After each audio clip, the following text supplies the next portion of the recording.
Assalamualaikum warahmatullahi wabarakatuh. Perbedaan ikan lele jantan dan betina yaitu pada ikan lele jantan warna tubuhnya lebih gelap, lalu kepalanya lebih runcing, bentuk tubuhnya lebih panjang dan ramping. Sedangkan pada ikan lele betina bentuk tubuhnya lebih membulat, lalu kepalanya juga lebih membulat dan warna tubuhnya juga lebih memudar. Perbedaan ikan lele jantan dan betina juga terdapat pada alat kelaminnya. Pada ikan lele jantan terdapat 2 lubang urogenital.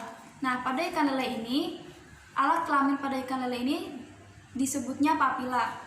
Pada ikan lele jantan, papilanya lebih meruncing dan apabila diurut akan mengeluarkan sperma. Sedangkan pada ikan lele betina terdapat 3 lubang urogenital. Pada ikan betina ini papilanya berbentuk lubang yang menonjol dan apabila di stripping akan mengeluarkan telur. Perbedaan dari gonad ikan lele jantan dan betina yaitu pada ikan lele jantan gonadnya berwarna putih dan bergerigi dan apabila dicacah akan mengeluarkan sperma. Sedangkan pada gonad betina bentuknya lebih membulat dan di dalamnya terdapat telur.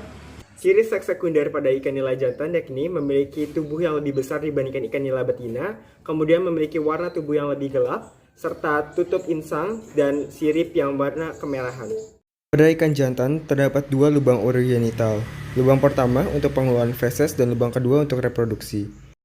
Ini adalah bentuk trigonad ikan nila jantan. Terdapat sepasang testikel.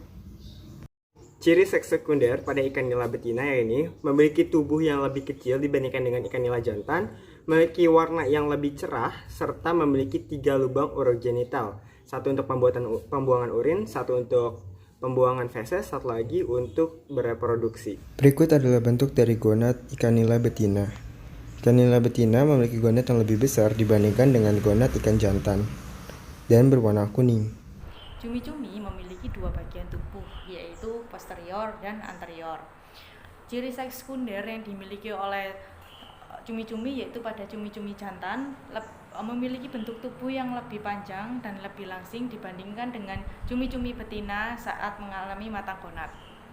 Ciri seks primer yang dimiliki oleh cumi-cumi jantan yaitu sperma, di mana sperma yang terbentuk akan disimpan dan ditampung dalam penampungan besar yang bernama needham sac sebelum dikeluarkan. Pada cumi-cumi jantan juga memiliki lengan khusus yang bernama hectocotylus yang terdiri dari tentakel yang telah termodifikasi dan berfungsi sebagai penyalur sperma saat ovulasi. Selanjutnya pada cumi-cumi betina memiliki ovarium dan telur yang terletak di posterior bagian bawah mantel kulit.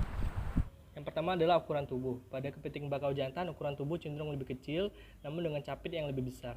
Pada kepiting bakau betina, ukuran tubuh cenderung lebih besar dengan capit yang lebih kecil. Kemudian jika dilihat di bawah seperti ini, terdapat bentuk penutup abdomen yang lancip pada kepiting jantan dan membulat pada kepiting betina. Apabila dibuka, bentuk penutup abdomen ini akan terdapat rambut-rambut halus atau yang disebut dengan ovigerosetae yang berfungsi untuk tempat melekatnya telur pada saat kepiting akan memijah yang diikuti dengan proses pergantian kulit. Kemudian, pada kepiting terdapat 3 pasang kaki jalan yang berfungsi untuk mempermudah pergerakan ketika berada di substrat perairan. Kemudian, terdapat sepasang kaki renang yang berfungsi untuk mempermudah pergerakan ketika berada di dalam air. Pada udang jantan terdapat tonjolan pada masing-masing kaki paling belakang yang disebut petasma, di mana pada saat matang gonad, tonjolan tersebut akan berwarna putih dan berisikan sperma. Pada udang betina, terdapat 2 buah lubang kanan dan kiri di antara kaki keempat dan kelima yang disebut telikum, di mana pada saat terjadinya pemijahan, lubang tersebut akan menjadi tempat keluarnya telur. Udang jantan memiliki tubuh yang lurus dan memanjang, warna lebih terang, dan perut yang rata. Sedangkan udang betina memiliki tubuh yang lebih cembung, warna lebih pucat, dan memiliki bakal telur. Seks reversal adalah salah satu cara untuk mendapatkan benih ikan berkelamin tunggal atau monoseks. Pada video kali ini, saya menggunakan induk betina ikan gupi yang bernama latin Poecilia reticula. Untuk metode yang digunakan di video ini yaitu metode perendaman. Untuk alat dan bahan yang digunakan, yang pertama sendok, madu berdosis 55 ml, akuarium, air, dan tentunya induk betina ikan gupi.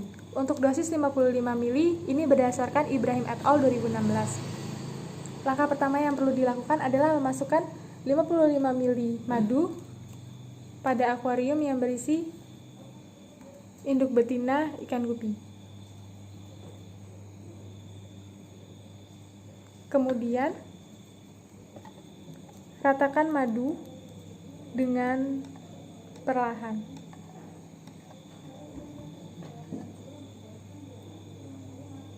Selanjutnya, dilakukan perendaman selama 12 jam. Setelah direndam selama 12 jam, dilakukan pergantian air. Kali ini saya akan menggunakan larva ikan gupi yang bernama latin Poecilia reticula. Metode yang akan digunakan adalah metode perendaman. Terdapat alat dan bahan yang akan digunakan. Pertama yaitu akuarium, air, larva ikan gupi, madu berdosis 60 ml, serta sendok. Tahap pertama yang akan kita lakukan adalah memasukkan 60 ml madu pada akuarium berisi larva ikan.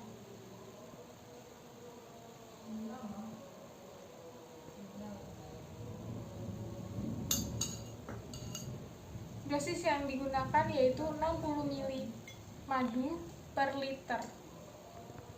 Kemudian aduk secara perlahan madu yang telah dituangkan agar rata. Kemudian dilakukan perendaman selama 10 jam. Setelah 10 jam, maka air diganti.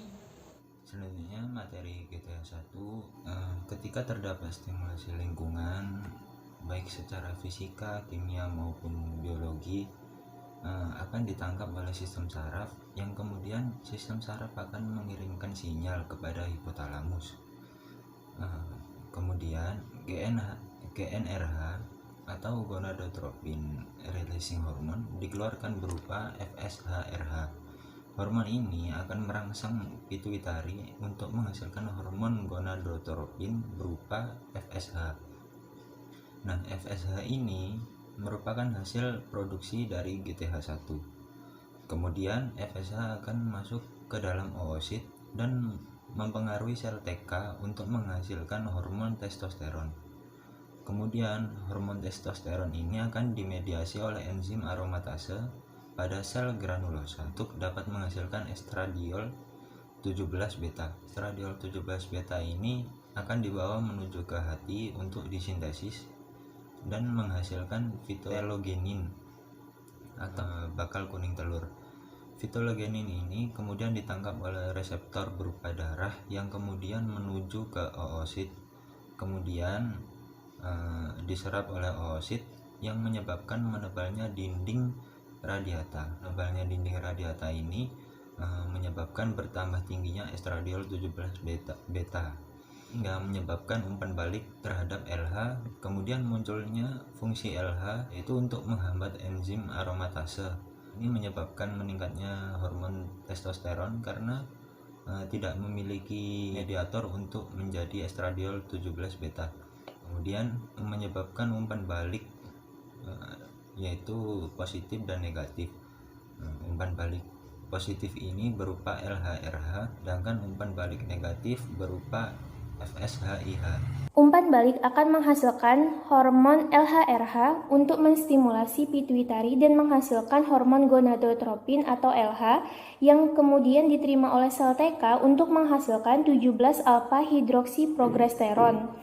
Kemudian akan dimediasi di granula untuk mengaktifkan 20 beta hidroksisteroid dihidrogenase. Kemudian akan bersatu dan menghasilkan 17 alfa 20 beta dihidroksiprogesteron yang merupakan hormon steroid atau disebut dengan MIH atau MIS yang berfungsi untuk mengaktifkan kematangan gonad untuk menggerakkan inti sel kuning telur ke bagian tengah yang disebut dengan central givi atau disebut bagian tengah, kemudian akan bermigrasi ke periferal dan diterima oleh membran plasma. Nah, selama bermigrasi ini akan mengaktifkan MPF juga dan terjadi peleburan inti sel kuning telur dan mengakibatkan GVBD atau general physical breakdown dan terjadilah ovoposisi dan ovulasi. Terima kasih.